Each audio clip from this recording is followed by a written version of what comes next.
salam sejahtera. Bertemu kita dalam berita setempat Sungai TV. Saya Muhammad Talha bin Muhammad Hafiz dan saya Safia binti Muhammad Nizam. Kita terus ke tajuk utama hari ini. Hari ini 25 Mac 2025 telah berlangsungnya majlis peluncuran Galeri Madani tingkat sekolah. Mari kita saksikan sedikit ringkisan yang disediakan.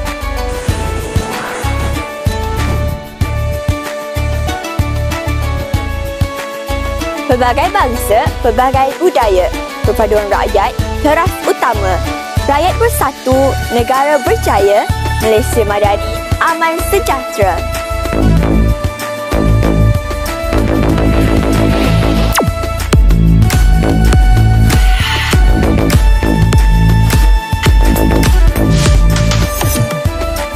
Kemampanan, kesejahteraan, daya cipta, hormat, keyakinan, ihsan adalah 6 rukun Malaysia Madani.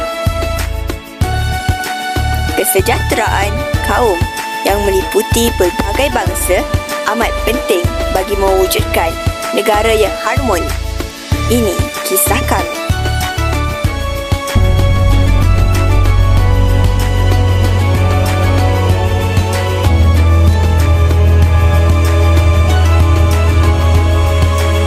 Komuniti Sungai Lui terdiri daripada komuniti Melayu Felda Sungai Lui dan orang asli kampung Sungai Lui dan Sungai Sun.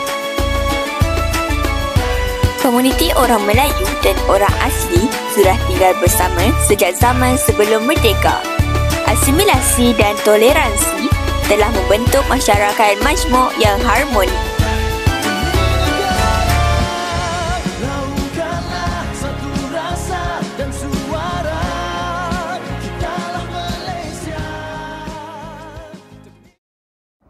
Gagasan Malaysia Madani diilhamkan oleh Yang Amat Berhormat Datuk Seri Anwar Ibrahim, Perdana Menteri Malaysia.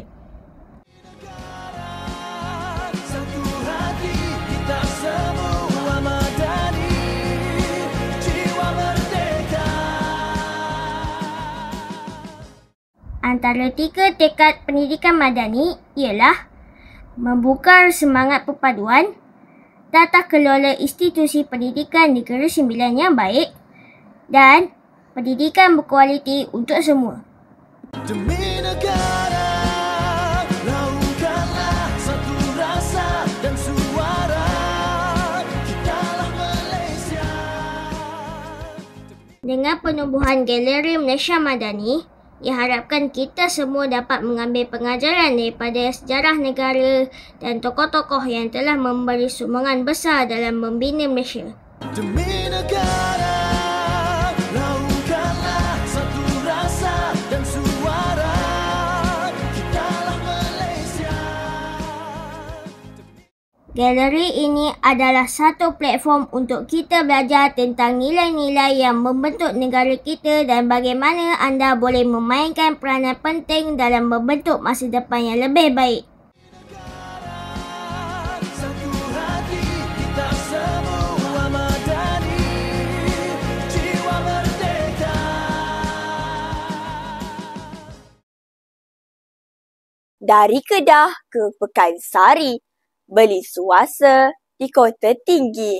Selesai sudah tugas diberi, di lain masa bersua lagi. Sehingga berjumpa lagi di lain episod. Assalamualaikum. Bye.